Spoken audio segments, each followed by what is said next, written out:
Looking to order a custom DW kit? These are the 7 things that you're going to have to figure out before placing that order.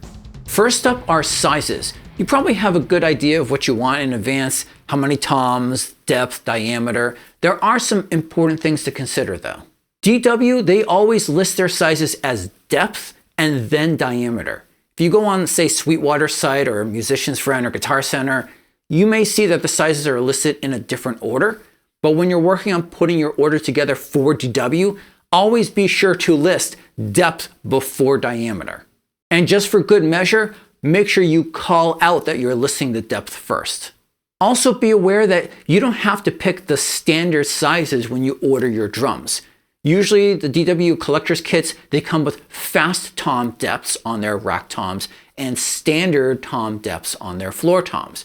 But in reality, DW has a ton of size options. In total, there's actually 55 different size options for their toms, 69 options for their snares, and 52 options available for their bass drums. If you need help deciding the right depth or diameter for the drums you want to order, then check out the description. You'll find some in-depth guides on how to pick the right shell sizes. Moving on to our second thing, picking the wood and grain orientation. This is something that's changed since Roland bought out DW. It used to be that there were certain wood options available for collectors. They also had other high-end lines, the equivalent of collectors, and those had other types of woods available. So that included the Santa Monica, the Jazz Series, Classics, and Contemporary Classics. While DW is still using those other brands, it's also the case that all of those wood options are now available under the collector's brand.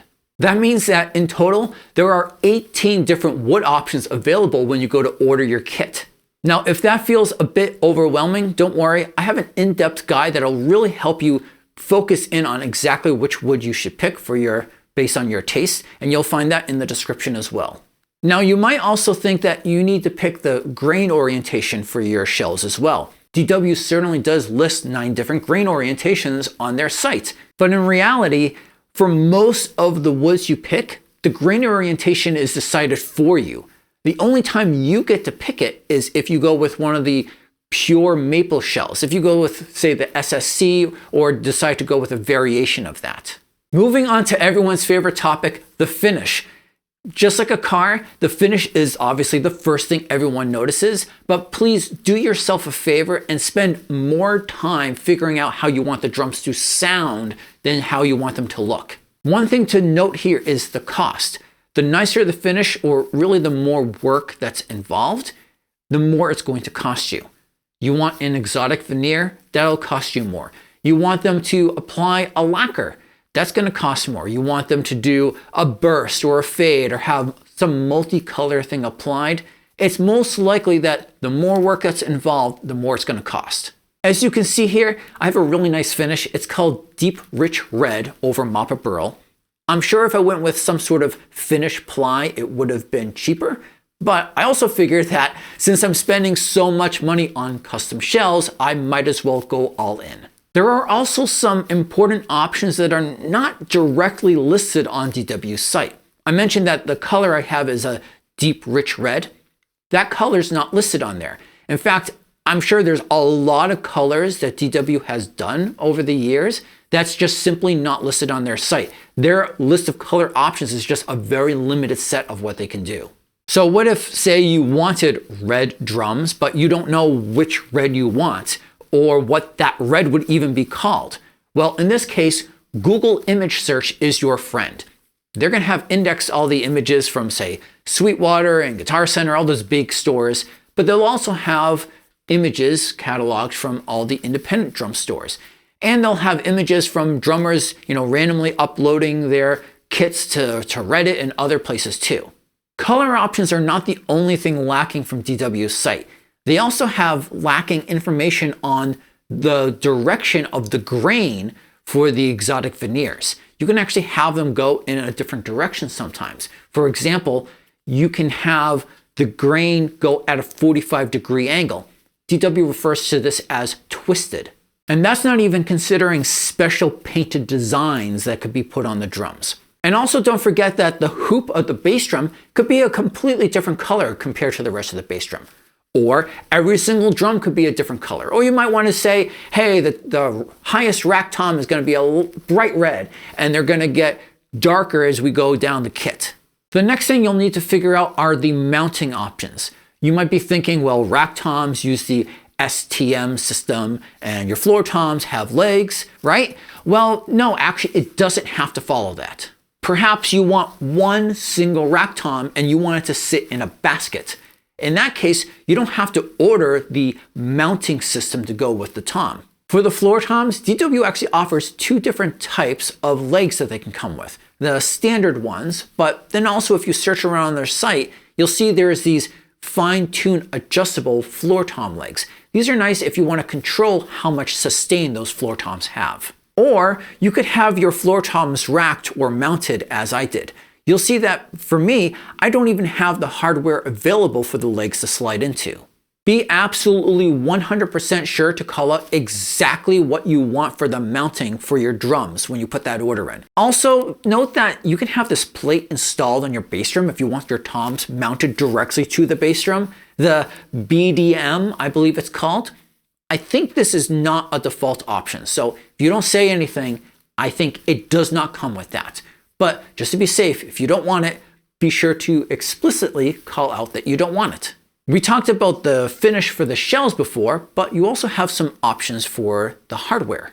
You'll need to pick the color for your tom legs, the hoops, the lugs, on your snare, the throw off and the butt plates, and also the tom mounting system, the STM. They have 5 color options for those. And even though they don't call it out, for your bass drum, the legs will match whatever color you pick for the other hardware.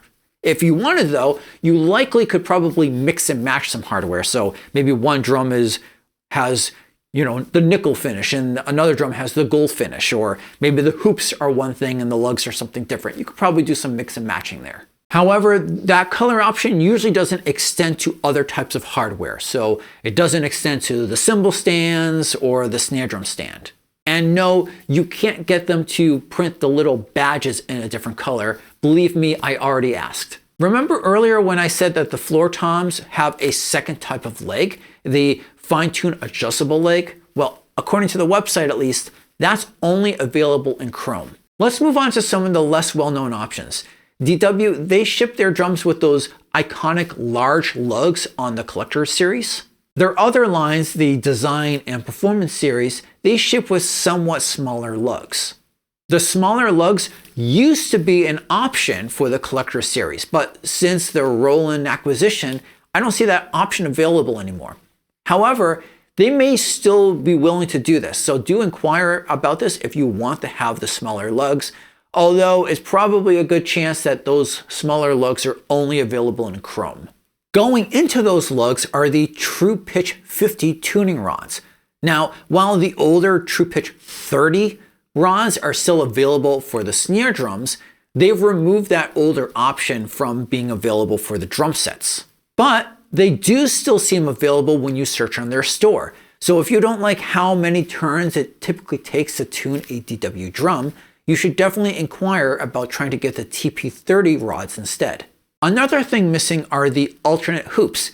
Currently, only the true hoops are available, but again, if you search on their store, the die-cast hoops are available. Note that these are only available in Chrome and seem to have more limited sizes available. For the butt plate that comes on the snare drum, only the 5P 5 position butt plate seems available, but on their store, they still do have the 3 position butt plates. For any of those obscure options I mentioned, assume that at some point DW may stop offering them. Speaking of which, one thing that seems to be completely gone from the site is having so much control over the bearing edges used. DW's decided in advance what bearing edges they want on their shells, but they used to have this other option called the ESE, which was for your toms. You could have a tighter, a sharper bearing edge on the bottom part of the shell. DW recommended this for their rack toms, or really for any tom diameter up to 12 inches. It's unclear if this is now just a permanent option that you just always get that tighter bearing edge, or if now the bearing edges are the same for the rock toms and the floor toms. That said, if you look at some of those alternate lines like the Contemporary Classic, you'll see wording in there about bearing edges. So if you want some bearing edge that's different from the collectors, then you'll need to look at one of those alternate high-end lines. Although the type of woods that you'll be able to get from one of those lines will be very limited. Something else that seems to be completely removed is being able to have leather hoops on your bass drums. I did mention a few times about reaching out to DW, inquiring about certain options if they're available. In order to do that, you have to work with an authorized dealer. You can't contact DW directly about these things. When I was working on the order for my kit, I did have a few oddball questions, and my dealer or retailer was able to get answers from DW for me very quickly. If you want to see more cool in-depth gear-related content, then be sure to hit subscribe down below or right over here. And while you're waiting, check out this video.